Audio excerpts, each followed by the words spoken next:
আসছে বাজেটে কর কমানোর দাবি জানিয়েছে রেস্তোরাঁ মালিক সমিতি। একই সাথে এলপিজি সংকটের সমাধান এবং গ্যাস সংযোগ পুনরায় চালু করা সহ 11 দফা দাবি জানিয়েছেন ব্যবসায়ীরা। রোববার রাজধানীর ঢাকা রিপোর্টার্স ইউনিটিতে সংবাদ সম্মেলনে রেস্তোরাঁ মালিকরা বলেন, ভ্যাট 15% থেকে কমিয়ে 5 ভাগে নামিয়ে আনা হলেও 10% সম্পূরক শুল্ক সহ করের চাপে জর্জরিত রেস্তোরাঁ খাত। তারা বলেন, একটি রেস্তোরাঁ চালু করতে 10 থেকে 12টি সংস্থার অনুমোদন নিতে হয়। এর ফলে ভোগান্তি বাড়ছে ব্যবসায়ীদের, বাধাগ্রস্ত হচ্ছে এ খাতের সম্প্রসারণ। বিভিন্ন দপ্তরের অভিযানের নামে রেস্তোরাঁ ব্যবসায়ীদের হয়রানি বন্ধেরও দাবি জানান তারা। রেস্তোরাঁ খাতকে শিল্প হিসেবে ঘোষণার পাশাপাশি কর্পোরেট আগ্রাসন বন্ধের দাবিও রয়েছে তাদের।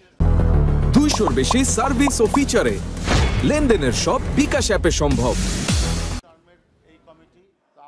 আনঅথরাইজড যারা রেস্তোরাঁ আছে, যারা ভ্যাট ট্যাক্স কোনো কমপ্লায়েন্স মানে না, তাদের কোনো ট্রেড লাইসেন্সও নাই, সেখান থেকে সরকারের প্রত্যেকটা মন্ত্রণালয় মাসহারা নিয়ে থাকে। সেই মাসহারা নেয় বলে আমাদেরকে উল্টো আরও ডিস্টার্ব করছে।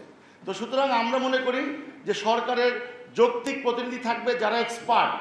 এই তথাকথিত যারা হিরো হওয়ার জন্য যায়, বিভিন্ন মোবাইল ক্যামেরাগুলো নিয়ে যায়, বিভিন্ন চাঁদাবাজদের নিয়ে যায় এবং বিভিন্নভাবে হয়রানি করে, অবিলম্বে বন্ধ করার জন্য অনুরোধ করছি।